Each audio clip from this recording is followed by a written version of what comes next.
Second example हमारे पास ATM machine की use case diagram बनानी है, हमें यूज केस डायग्राम बनानी है। ठीक है। अच्छा, सिस्टम मैंने आपको कहा था, सिस्टम बेसिकली ये बाउंड्री होती है जिसके अंदर हमारा सिस्टम काम कर रहा होता है। एक्टर हमेशा इसके बाहर होते हैं जो इसके साथ इंटरेक्ट करते हैं। अब ये जो हमने बनाई है एटीएम मशीन की, और किसकी बनाई है, कैश विड्रॉवल या ट्रांजेक्शन की। ठीक है। जब भी एटीएम मशीन पे कोई भी यूजर जाता है तो उस क्या क्या एक्शन परफॉर्म करता है और किस तरह होता है, सब कुछ वो चीज़ है। सबसे पहले सबसे पहले बात करते हैं कि जब भी यूजर आएगा उसके पास वो क्या अपनी पिन इंटर करेगा एटीएम में। कार्ड डालने के बाद, कार्ड की मैं बात नहीं कर रहा, बेसिक जो सिनेरियो हमें दिया हुआ है उसके मुताबिक हम बात करेंगे। ठीक है। तो उसमें हमें सिनेरियो में हमें यही कहा हुआ था कि वो आते साल ही पिन इंटर करेगा। तो सिंपल जो हमारा एक्टर है वो उसने आया, पिन इंटर की, पिन को हम अपने वेरीफाई करना है। तो हमने एक सब क्लास बनाई जो क्या कर रही है, ये पिन वाला डाटा अपने अंदर ले रही है ताकि वो वेरीफाई कर सकते हैं कि इससे बैंक की डेटाबेस से, बैंक से। ठीक है। तो ये बैंक एक एक्टर है जिससे उसने लिया डाटा और यहाँ पे पिन के साथ वेरीफाई किया। अगर तो वेरीफाई हो जाता है तो सिंपल बैंक क्या कर, आगे उसके पास जो यूजर है उसको एक आगे पेज शो होता है जिसमें ट्रांजेक्शन डिफरेंट टाइप की वो ट्रांजेक्शन कर सकता है। ट्रांजेक्शन वो तीन टाइप की कर सकता है जो एटीएम में अलाउ होती है, या तो वो चेक बैलेंस कर सकता है, या तो वो कैश विड्रॉ कर सकता है। ठीक है। या तो वो हिस्ट्री देख सकता है। ये तीन हमारे पास बेसिकली ट्रांजेक्शन की टाइप है, ये हमें केस स्टडी में गिवन होगी। केस स्टडी यहाँ पे गिवन नहीं है, अलबत्ता आपको पेपर में अगर सवाल आता है तो वहाँ पे गिवन होगी, आपने उसके मुताबिक डायग्राम बनानी है। सो जब एक्टर आया और उसने पिन भी डाल दिया, वेरीफाई भी हो गया, उसके पास मेन ट्रांजेक्शन के बाद उसके पास तीन तरह का ऑप्शन आ गया। देखो, मेन ट्रांजेक्शन एक मेन क्लास है जब के यूजर ने हरकत जो करनी है उसको हम नाम देते हैं ट्रांजेक्शन का। ठीक है। यानी कि यूजर जो भी आके एटीएम पे काम करेगा वो ट्रांजेक्शन कहलाई जाएगी। अब ट्रांजेक्शन तीन तरह की हो सकती है, चेक बैलेंस, कैश विड्रॉवल और यूएसडी। इस वजह से क्योंकि मेन काम इनका ट्रांजेक्शन ही है, तो ये जो सब क्लास है इसने मेन क्लास को एक्सटेंड किया हुआ है। ठीक है। और एरो हेड हमेशा पेरेंट्स चाइल्ड से जा रहा है मेन की तरफ। ठीक है। यानी कि पेरेंट क्लास की तरफ जा रहा है, चाइल्ड क्लास से पेरेंट क्लास की तरफ। ठीक है। ओके। अब बात, इसमें आप कोई भी सिनेरियो ले लो, अगर उसने सिंपल बैलेंस चेक करना है तो सिंपल वो आएगा, बैलेंस चेक सिलेक्ट करेगा। बैलेंस सेलेक्ट करने के बाद कौन सा पेज आता है कि अमाउंट एंटर, नहीं अमाउंट एंटर का तो नहीं आता। सिंपल उसके बाद उसको क्या होती है, जनरेट रिपोर्ट। ये यहाँ से एरो हेड जा रहा है, यहाँ से ये आता है, यहाँ से जनरेट रिपोर्ट। जनरेट रिपोर्ट उसको बता देती है कि आपने क्या किया है, आपका क्या बैलेंस है, क्या हिसाब किताब है। ठीक है। दूसरी चीज, अगर वो कैश विड्रॉवल करना आता है, कैश विड्रॉवल का जैसे ही वो बटन सेलेक्ट करता है उसके बाद पेज आता है कौन सा, इंटर अमाउंट। इंटर अमाउंट के बाद जैसे वो इंटर अमाउंट करता है तो उसके बाद वो चेक अमाउंट चेक करता है उसकी इसके साथ, डाटाबेस के साथ, बैंक की डाटाबेस के साथ। अगर तो वो अमाउंट अवेलेबल है तो सिंपल वो अमाउंट उसके बैंक से डिटेक्ट हो जाती है, अकाउंट से कट जाती है, और वो अकाउंट जो अमाउंट है वो डिस्पैच हो जाती है, एटीएम से बाहर आ जाती है। ठीक है। तीसरे सिनेरियो की बात करते हैं कि मेक ट्रांजेक्शन में अगर वो व्यू हिस्ट्री करता है तो व्यू हिस्ट्री वाला सिंपल डेटाबेस से, यानी कि जो बैंक है उधर से वो डाटा लेगा और उसके मुताबिक उसको जनरेट रिपोर्ट करके सारी चीज़ें बता देगा। अब बात करते हैं यहाँ पे हमने कहीं पे हमने एक्सटेंड किया हुआ है, कहीं पे इंक्लूड किया, तो क्या है इसका हिसाब बताओ। यहाँ पे मैंने आपको बता दिया था, जब ट्रांजेक्शन होगी तीन तरह की होंगी। मेन काम ट्रांजेक्शन है तो करंट क्लास की सब क्लास बनी हुई है। खसूसियात वही है, ट्रांजेक्शन थोड़ी बहुत प्रॉपर्टीज चेंज है तो इस वजह से इस क्लास ने चाइल्ड क्लास या पेरेंट क्लास को एक्सटेंड किया। ठीक है। वेयर एज अदर केसेस में क्या हो रहा है, जब वो कैश विड्रॉ कर रहा है तो उसके लिए उसने ऑप्शन सेलेक्ट किया, लेकिन अब उसने क्या करना है, अमाउंट रिटर करनी है। अमाउंट रिटर करना और कैश विड्रॉ करना दो अलग अलग चीजें हैं। ठीक है। इसलिए इसने जैसे इस क्लास को इंक्लूड किया है, इस क्लास को क्या किया है, इंक्लूड किया, ताकि जो भी यूजर वो बैलेंस एंटर करे वो बैलेंस चेक कर सके, यानी कि वो बैलेंस वाला डाटा ले ले और वो आगे पास करके वो डाटा चेक कर ले कि वो वेरीफाई कर ले कि वो अवेलेबल है कि नहीं है। जहाँ जहाँ पे भी ये सिनेरियो आएगा कि एक क्लास का डाटा सिर्फ चाहिए होगा तब हम इंक्लूड लगाएंगे। जब जब हमें उसके डाटा के साथ साथ उसकी फंक्शनैलिटी भी कंप्लीट चाहिए होगी तब हम उसको एक्सटेंड करेंगे। डेट शीट समझ आ गई होगी यहाँ तक। अच्छा, क्वेश्चन में पेपर किस तरह का आ सकते हैं, क्वेश्चन पेपर में इस तरह की डायग्राम आ सकते हैं और कह सकते हैं आपको कि इसका केस स्टडी लिखो, या अदर केसेस में आपको कह सकते हैं केस स्टडी की होगी और आपको यूं डायग्राम बनानी होगी। दोनों आपके लिए इजी है, समझ आ जाएगी आपको।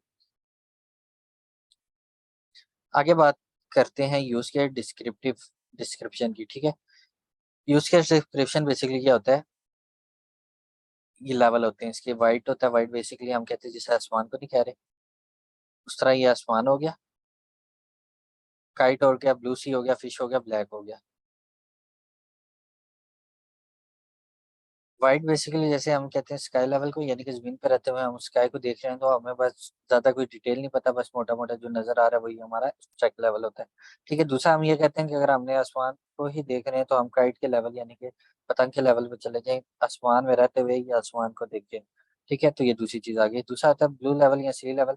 सी लेवल बेसिकली अब हम बात करते हैं ग्राउंड लेवल की। ग्राउंड लेवल में जब चीज आ गई, हमने पानी पानी को देख रहे हैं तो पानी ब्लू है, हमें ये पता है पानी ब्लू है, पानी के अंदर क्या हमें वो नहीं पता। ठीक है, थोड़ी बहुत डिटेल हमें पता लगी।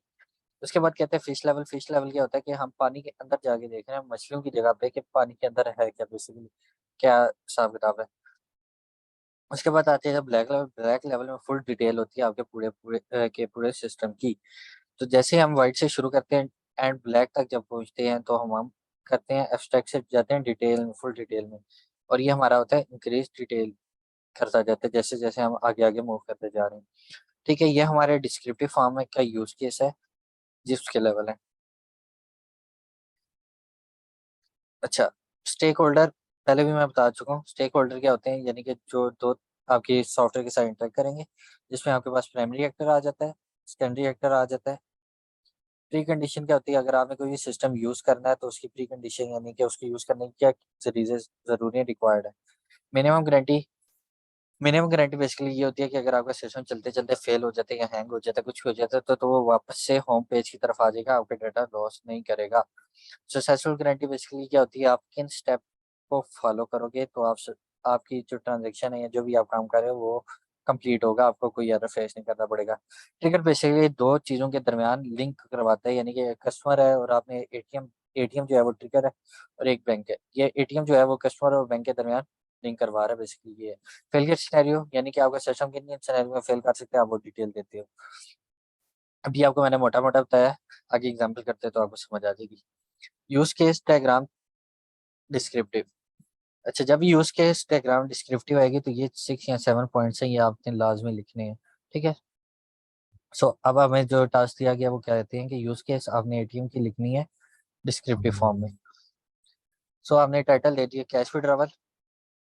सबसे पहले आता है हमारा स्टेक होल्डर। स्टेक होल्डर में हमारे पास ये दो चीजें आ रही थी, जिसमें हमारा प्राइमरी एक्टर। प्राइमरी एक्टर क्या होता है, कस्टमर जो ये डायरेक्टली इंटरेक्ट कर रहे हैं बैंक की डेटाबेस।